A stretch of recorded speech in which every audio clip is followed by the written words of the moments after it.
Well, Fort Gibson is celebrating its bicentennial with a festival planned this weekend. And an original musical opening tonight.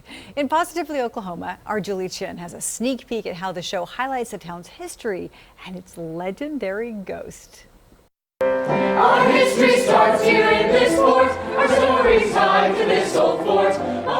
Oklahoma's oldest town has a tale to tell. With a history so rich, 2 high school teachers created something special. The play is just entitled Vivia, a new musical. We captioned it like they do on Broadway.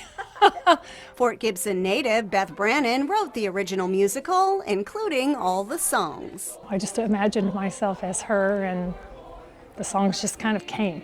I give God all the credit. There's no way an English teacher in Oklahoma should have written a full-length musical, except for the grace of God. I want you to turn into the middle. Her best friend, theater teacher Melanie Wicks, bringing those words to life on stage. We have been doing this for almost 17 years, I think, and so to get to be the director for her work has been an amazing experience.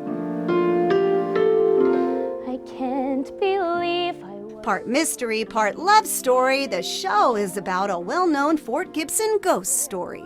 The legend is that there was a young woman named Vivia Thomas in Boston, and she fell in love with a soldier, and they get engaged, and he leaves her a note that says he's going west for adventure, and so many Western expeditions left from Fort Gibson. So he ends up here. She dresses as a man to get on a train because women didn't travel alone back then. Comes to Fort Gibson and dresses as a soldier to get herself into the fort so that she can find him. But then she finds him all right with the Cherokee maiden. The story twists and turns from there. While the legend is popular, not much is really known about Vivia Thomas. Although we were able to find her tombstone dating back to 1870 in Fort Gibson National Cemetery in what's called the Circle of Honor.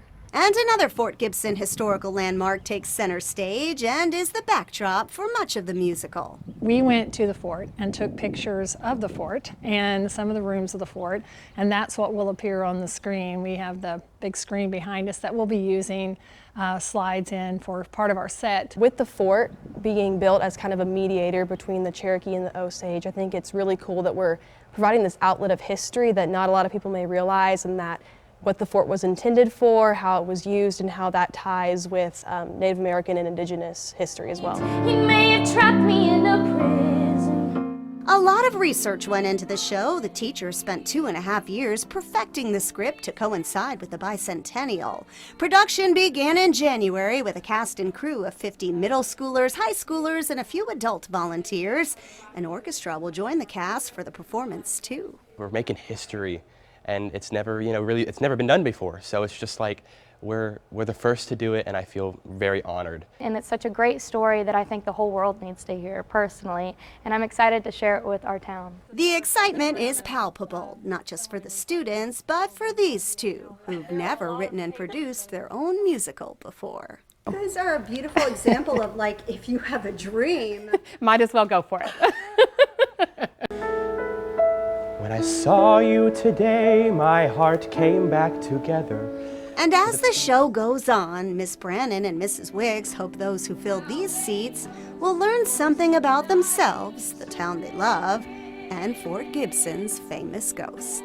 I hope they leave with a legend. I hope they leave with a little more appreciation for Vivia. Maybe she'll get a little more credit after this than what she'd been given by the legend. Oklahoma, you were born from the people of this fort.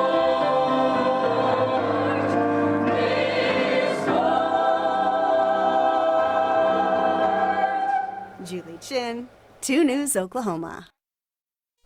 That sounds incredible. I want to be in the audience. Wouldn't that be great? So much talent there. Yeah, so the show opens tonight at Fort Gibson High School. It runs through Sunday, so all of you who live closer, just drive over there and go see it, and all the proceeds go to the drama department. We have a link with ticket information, on our website, kjrh.com. Just click under Positively Oklahoma. Oh, we're hoping